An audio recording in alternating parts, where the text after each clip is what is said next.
health professionals to get a better understanding of autism. We were talking about this earlier on this morning, because it fears that women with the condition aren't getting the help they actually need. The National Autistic Society says that doctors and psychologists need better training with how to spot the condition in women, which can present differently than in men. Breakfast, Graham Satchell has more. Millie is 14 and was diagnosed with Asperger's syndrome 2 years ago. She finds it hard to socialise, to make eye contact, to form relationships. I find it really difficult to make friends because I find people very, very difficult, and I find it hard to understand people a lot in the way that they feel or what they mean, and this leads me to feel embarrassed, and I feel like I should just get out of everyone's way just for convenience.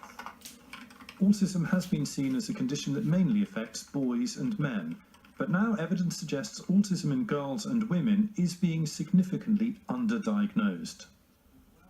Emily is 29. Like many women with autism, she says she masked her symptoms, copying rather than fully understanding social norms. When you meet me, I don't come across necessarily on first glance as being autistic. I will come into work perfectly, get through the day perfectly, and then I'll go home, quiet, dark room. I'll be non-verbal, so I won't be able to speak, won't be able to communicate, and will take about 4 hours to reset. The anxiety of coping with day-to-day life led to a series of what Emily calls meltdowns and shutdowns, until she was finally diagnosed last year. It was basically an instant turning point to get my diagnosis. I'm a radically different person because I understand who I am and how my way of relating to the world might differ, so I can make that something that's successful. Health professionals are starting to realise that autism in girls and women may be more common than had been thought. In Scotland, guidance has just changed. It now recognises the more nuanced ways girls and women may show signs of the condition. A teenage girl with autism might, for example, be integrated into a peer group, and often they're talking about how they're, in a way, pretending to be normal. They're trying to fit in with the group, and they are following the same sort of interests that the peer group have got, but perhaps in a more bizarre or unusual way. So when you actually get into the detail, you start to see how this problem is more camouflaged, but still subtly present. Back in Norfolk, Millie is helping her dad in the garden. For her family, the diagnosis was at first a shock, but that was quickly followed by relief and acceptance. With that acceptance, there's a lot of really good points as well. That your child, because they look at the world in a completely different way, they can pick up on things that you can't. She's brilliant, isn't she? She is, isn't she? She's amazing. There's my concern more than anything else is that when Millie's older, that people are not going to see what I see.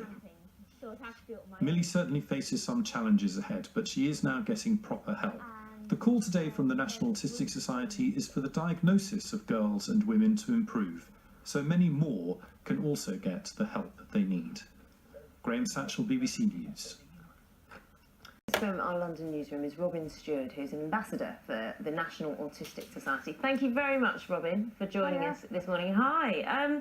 Tell us, we're learning now that this research is showing that women are often being or struggling to be diagnosed and helped with this. Tell us about your experiences. Well, I'm 30, I just turned 30, and I was diagnosed when I was 11, so that would have been 97.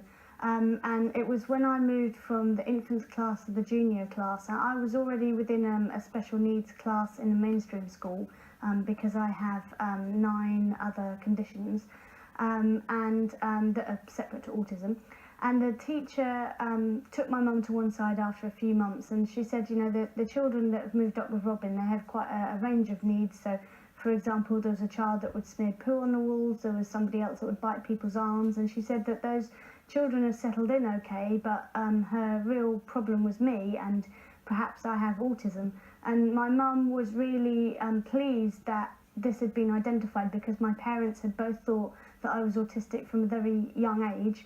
I don't think that's necessarily, you know, many parents have a different experience, that they have to really fight for the diagnosis, and it did take 3 years. But also I think that my parents were very happy to take on board that I was autistic, but many parents find that really difficult. One of the things we were talking about, or we've been thinking about today, Robin, is why girls are often misdiagnosed compared to boys. And there's a lot of theory around how girls behave in groups and how they react to social situations. Can you talk about that a bit? Yeah, well, obviously, the first very important thing to say is that everybody that's autistic is different. So when you've met one person, you've just met one person.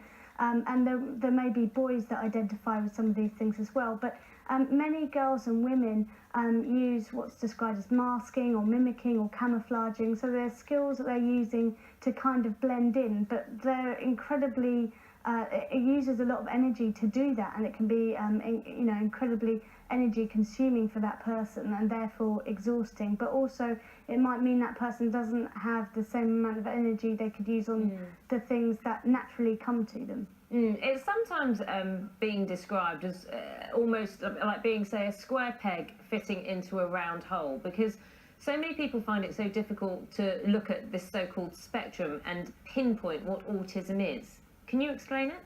Yeah, so autism, obviously, like I said, everybody is different, and the autism spectrum is not linear, so people can have different skills and abilities wherever they are. Autism, there are people that are autistic who also have learning disabilities. There are people who don't speak. There are people who have average and above average IQ scores. So it's a wide range of people, but just because you have an average or above average IQ score doesn't necessarily mean that you don't need support. And actually, often it's those people, particularly in women and girls, that are left vulnerable because people don't see that actually that person needs support. I've written the book, The Independent Women's Handbook for Super Safe Living on the Autistic Spectrum, which is all about safety. Lots of women are exploited sexually, financially, emotionally, and that does happen to men as well. But I think for women, my experience of getting to know other women is that this is often something that isn't talked about enough in the mainstream. There's not enough awareness about it. Robin, it's been an absolute pleasure talking to you, and very insightful indeed. Thank you very much for talking to us on BBC Breakfast. And thank you to so many of you who've been getting in contact with us today on this issue as well. Let me read you what Sharon has emailed us on breakfast. She says, our 29-year-old daughter was diagnosed with Asperger's in November 2015. This was after suffering anorexia for 15 years, including 2 long hospital admissions. Following her diagnosis, says Sharon, and support from a specialist team, she's moved on to her life in a quite remarkable way.